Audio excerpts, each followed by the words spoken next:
నిత్యము స్తుతించిన నీ రుణము తీర్చలేము, సమస్తము నీకిచ్చిన నీ త్యాగం మరవలేము. తీర్చుకోలేము. సో తీర్చుకోలేని వాడికి నువ్వు ఎందుకు స్తుతిస్తావు అని అడిగా. అవునా? నువ్వు నాకు దూరమైనా సరే, నేను దేవుని విడువను, దేవుడి కోసం చచ్చిపోయినా సరే నిన్ను విడుస్తా అనే కండిషన్ గా చెప్పాను.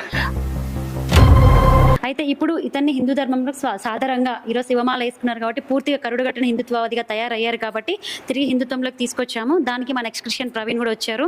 వాళ్ళ చేతుల మీదుగా తన హిందుత్వంలోకి వస్తున్నందుకు తనకి బట్టలు, దేవుడి చిత్రపటం, అలాగే మన ఎక్స్క్రిషన్ బుక్ లైట్ కూడా ఇస్తున్నాము. ఈ మనకి ఈ ఆర్థికంగా సహకరించిన మోక్ష ధర్మకు ఆర్థికంగా సహకరించిన ప్రతి ఒక్కరికి పేరు పేరున ధన్యవాదాలండి. జై శ్రీరామ్. అందరికీ నమస్కారం అండి. జై శ్రీరామ్. నేను గత 4 నెలల క్రితం ఏంటంటే ఇక్కడ శ్రీకాంత్ అని ఒక అబ్బాయిని మేము గర్భాపతి చేశాము. అతను ఏంటంటే మా ఫ్రెండ్ వాళ్ళకి శిష్యుడు అన్నమాట. తను ఏంటంటే చాలా ఒకప్పుడు కరుడుగట్టిన క్రైస్తవుడు. దాంతోపాటు ఏంటంటే ఇతను చాలా డౌట్ఫుల్గా ఉండేవాడు. నా ఫ్రెండ్ నన్ను పిలిపించిన తర్వాత నేను తనతో మాట్లాడిన తర్వాత కొంచెము కన్వే అయ్యాడు. గత 4 నెలల నుంచి నేను ఫాలో చేశాను. ఫాలో చేసిన తర్వాత ఇప్పుడు అతను ఎలా ఉన్నాడు, మనం ఇప్పుడు సంపూర్ణమైన గర్భపతి ఎలా చేస్తున్నామో తెలుసుకుందాము. నమస్కారం అండి. జై శ్రీరామ్. జై శ్రీరామ్. ఓం నమః శివాయ. పేరేంటి? మీ పేరు చెప్పండి ఒకసారి అందరికి. శ్రీకాంత్. అయితే శ్రీకాంత్ ఏంటంటే క్రైస్తవ్యంలో ఉన్నప్పుడు చాలా బాధలు అనుభవించాడండి, విపరీతమైన బాధలు అనుభవించాడు. అవన్నీ ఏంటంటే మనకి ఇప్పుడు ఎక్స్ క్రిస్టియన్ ప్రవీణ్ ఛానల్లో మనకి ఇప్పుడు అవన్నీ వస్తూ ఉంటాయి. ఈ 4 నెలల్లో ఏం జరిగిందో తన మాటలో మనం తెలుసుకుందాము. శ్రీకాంత్, నేను నీతో మాట్లాడిన చాలా ప్రశ్నలు అడిగాను కదా, నీకు సమాధానం చెప్పినావు. ఒక పాట అంటే నీకు ఇష్టం అని చెప్పావు కదా, ఇంకోసారి రిపీట్ చేయి. మళ్ళా శివమాలలు ఏం కదా అంటే నిత్యం స్తుతించినానంటే అక్కడ ఆ పదం రావట్లేదు కదా, శివయ్య పాట వస్తుంది. ఆ పాట ఏంటి? కొంచెం 2 లైన్లు పాడు. నిత్యము స్తుతించిన నీ రుణము తీర్చలేము, సమస్తము నీకిచ్చిన నీ త్యాగం మరవలేము.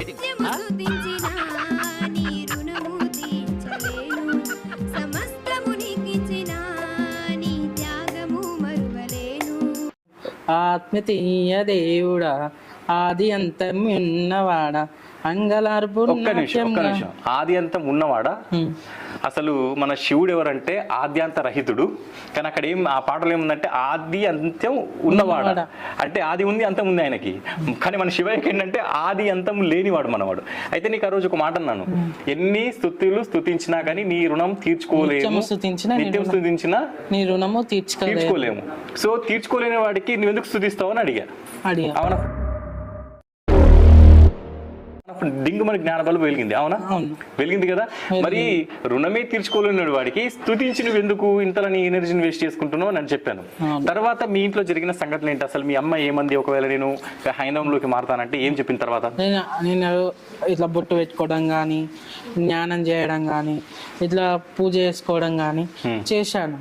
చేసాను, అడిగిన ఇట్లా ఏంది ఇట్లా అని మాట్లాడిన తర్వాత ఏమైందంటే మొత్తం చాలా అన్నది, మన దేవుని తిడితే పాపం అయిపోతావు, ఇప్పటికే దరిద్రత ఉంది, తిట్టినావు అనుకో ఇంకా దరిద్రం వస్తుంది, నువ్వు దేవుణ్ణి తిట్టక అని చెప్పింది. నేను తిట్టాను, నేను అన్నాను, మస్తు తిట్టినా.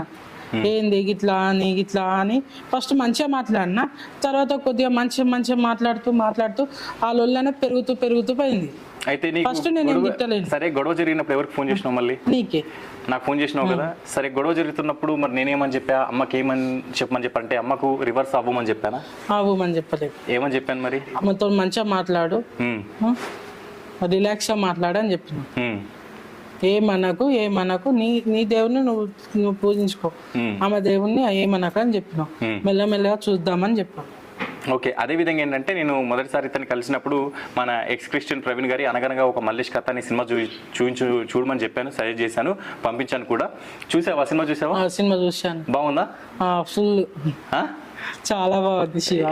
అలాగే దాంట్లో అసలు ఏం నచ్చింది ఆ సినిమాలో నీకు? ఆ సినిమాలో ఏంటంటే ఇట్లా ఆడవాళ్ళను అంటే హస్బెండ్ లేని వాళ్ళను వాళ్ళ శివాలు పట్టుకోవడానికి చేయడానికి వాళ్ళనే మోటివేషన్ చేస్తారు. మా అమ్మను కూడా అలానే మోటివేషన్ చేసిండు చాలా. ఇప్పుడు ఆమెకి యేసు ప్రభు కోసం ఇప్పుడు చావనికైనా రాడి.